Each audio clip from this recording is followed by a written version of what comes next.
Hi, my name is Gabrielle Burton, and I'm a Christian licensed marriage and family therapist with 10 years experience in the field, specializing in narcissistic and spiritual abuse. I'm also the author of The Ultimate Guide to Becoming a Gold Digger, Discovering the Hidden Treasures Within, which combines biblical and mental health principles that help equip Christians to become mentally and emotionally healthy.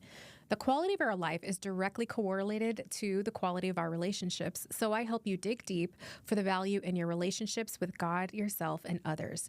You can get my book on Amazon to dive deeper. Today, we are going to be talking about the difference between the time and a place church versus the here and now church. I'm talking about the contrast between a church that schedules God in and one that lets God move freely, anytime, anywhere. Let's start with the time and a place church. There's a format, there's order, and not that that's all bad. I mean, we know our God is a God of order, not chaos. Talks about that in 1 Corinthians 14:33. But sometimes it becomes about performance. It becomes predictable. It's easy to get caught in doing, showing up, serving, managing people, and we forget about the being part, the being present, being open, being filled. Galatians 3:3 comes to mind. Paul says, after beginning by means of the Spirit, are you now trying to finish by means of the flesh? Sometimes we start with the fire, but routine can turn into obligation. And when we're operating in the flesh, doing things in our own strength, we can burn out fast. And it becomes duty instead of delight. Now, let's talk about the here and now church. This is where God's presence breaks out, unscheduled, unpredictable, and yet unmistakably holy. Open heaven.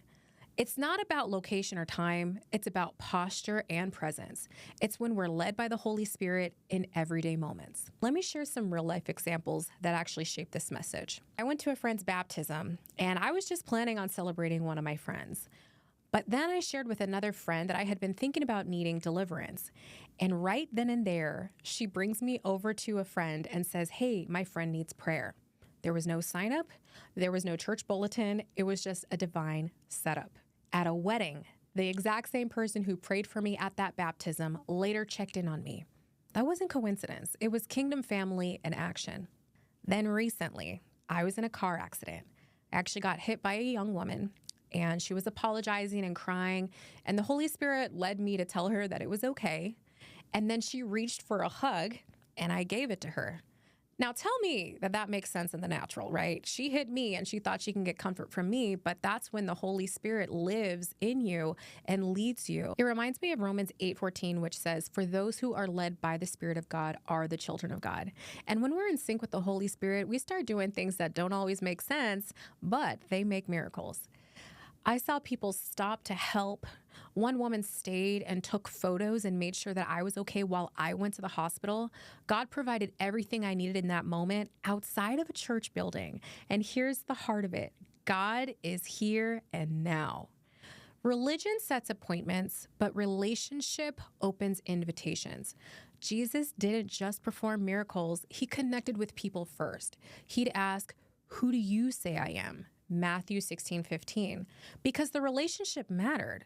He wasn't trying to prove anything. He was drawing people into revelation, into understanding who he was and what he carried.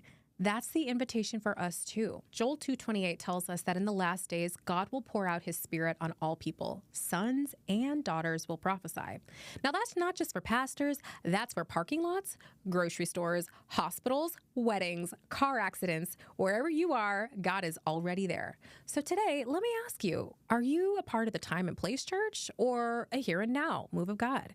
Because the Holy Spirit is not waiting for Sunday, he's waiting for surrender. Thanks so much for joining me today. If this resonated with you, I'd love to hear your thoughts on or your stories of how God has moved in unexpected places. Be sure to subscribe, share this episode, and until next time, stay open, stay available, and let heaven break in.